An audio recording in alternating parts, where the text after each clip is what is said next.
Union Ridge Railway Station never truly slept. Even at dawn, when the sky hovered between charcoal and silver, the station breathed, metal sighs from resting trains, the soft echo of rolling suitcases, announcements dissolving into the high ceiling like forgotten prayers.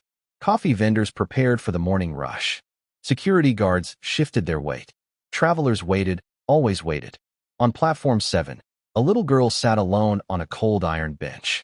Her feet didn't touch the ground. She was 5 years old, small for her age, bundled in a faded yellow jacket that had once belonged to someone else.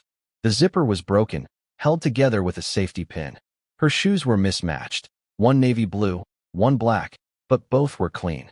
Someone had cared enough to wipe them. Her name was Lila. She clutched a red backpack to her chest, as if it were alive, as if letting go might make her disappear. Inside were 3 things: a half-eaten apple wrapped in tissue, a folded drawing of a house with smoke curling from the chimney, and a small laminated card with a phone number that no longer worked. The station clock ticked loudly. Lila swung her legs and watched people pass. Some hurried. Some argued quietly into phones. Some laughed. Most did not see her. She had learned early that being quiet made you invisible. She didn't cry. Crying made adults uncomfortable. And uncomfortable adults walked away. At exactly 6:12 a.m., Daniel Rowe stepped onto Platform 7. He wore a tailored gray coat that cost more than most monthly rents in the city. His shoes were polished. His watch reflected the overhead lights. He carried no luggage, just a leather briefcase and a burden invisible to everyone else. Daniel Rowe was the CEO of Rowe Systems, a multinational logistics and infrastructure company valued in the billions. His face appeared in business magazines. His quotes were shared on LinkedIn. His decisions moved markets. But this morning, none of that mattered. He had missed his train. Again, not because he was late, but because he had stood still too long. Daniel had arrived early, as always. He had checked his phone, scanned emails, reviewed a board memo. And then, inexplicably, he had stopped, right in the middle of the concourse. For 30 seconds. Long enough to miss everything, including himself. Now he stood on the platform, watching the rear lights of his train disappear into the tunnel. The next departure wouldn't be for another hour. An hour of nothing. Daniel exhaled sharply and sat down on the nearest bench. That was when he heard a voice. A very small voice. "Are you lost too, mister?" Daniel looked down. The girl's eyes were large and dark, curious but not afraid. She tilted her head slightly, studying him the way children study puzzles. He blinked. "I what?" he said. She pointed at the tracks. "You were watching the train like it left you."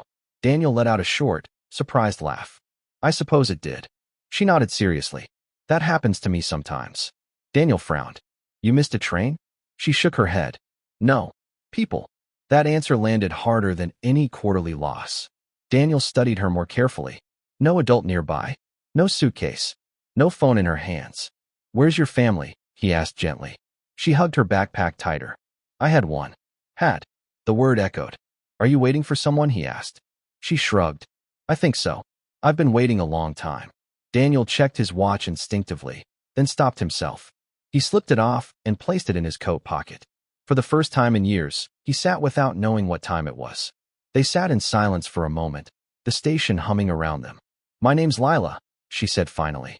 "What's yours?" "Daniel." "Mr. Daniel," she corrected. He smiled despite himself. "Do you like trains?" he asked.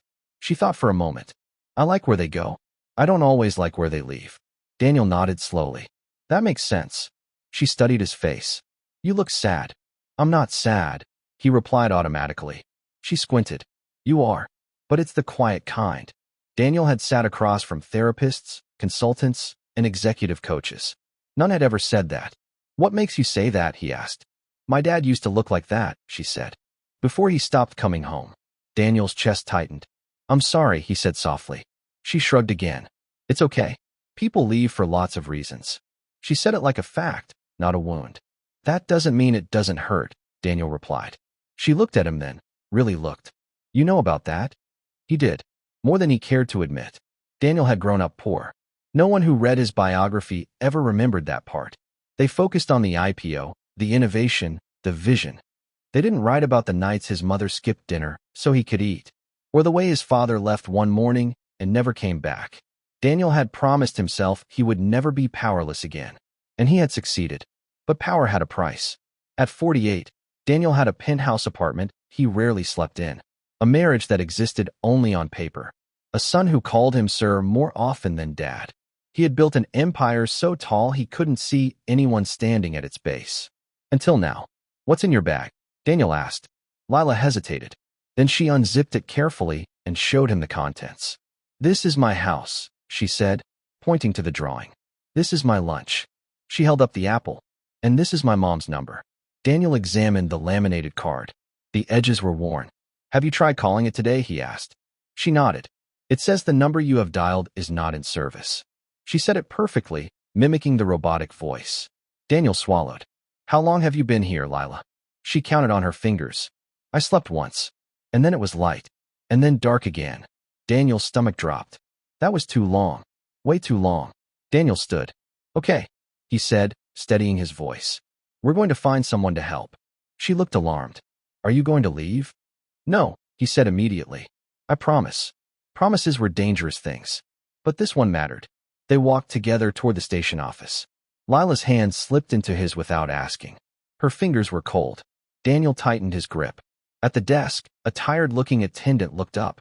Can I help you? Yes, Daniel said. This child has been alone overnight. The man's eyes widened. Procedures kicked in. Radios crackled. Security was alerted. Lila clutched Daniel's coat. You said you wouldn't leave, she whispered. I'm right here, he said, kneeling to her level. And I will stay. He meant it. They sat in a small office with beige walls and flickering lights. A social worker was called. Police were notified. Paperwork began. Time slowed. Lila swung her legs again. Are you important? She asked suddenly. Daniel smiled faintly. Some people think so. She nodded. You don't act like it. What do important people act like? They don't listen, she said simply. Daniel laughed, a real laugh this time. Then maybe I'm not that important. She smiled back. Over the next hour, Lila talked. About her mom, who got sick. About the aunt who tried but couldn't keep her. About being told to wait, just for a little while, at the station while someone went to get help. No one came back. Daniel listened. Every word carved something open inside him. He realized something terrifying and beautiful at the same time. This moment, this random, missed train moment, was the most present he had been in decades. At 8:47 a.m., the social worker returned. We found a relative, she said. A maternal grandmother. She's on her way. Lila's shoulders relaxed for the first time. She's nice, Lila said. She makes pancakes. Daniel smiled. That's good. You won't go before she comes, right? Lila asked. I'll stay, he said. And he did. When the grandmother arrived, crying and apologizing and hugging Lila so tightly it looked like she might disappear inside her coat, Daniel stepped back. Lila ran to him one last time. Are you still lost, Mr. Daniel? She asked. He knelt again. Not as much as I was. She hugged him. Just once. Then she was gone. Daniel did not take the next train. He went home. He canceled meetings. He called his son. He listened. Weeks later, he funded a program for at-risk children in transit spaces, stations, terminals, places where people fell through cracks. He never put his name on it. He didn't need to. Because every time he passed a station, he remembered a little girl with mismatched shoes and a question that changed his life forever. Are you lost too, mister? And finally, for the first time in years, the answer was no.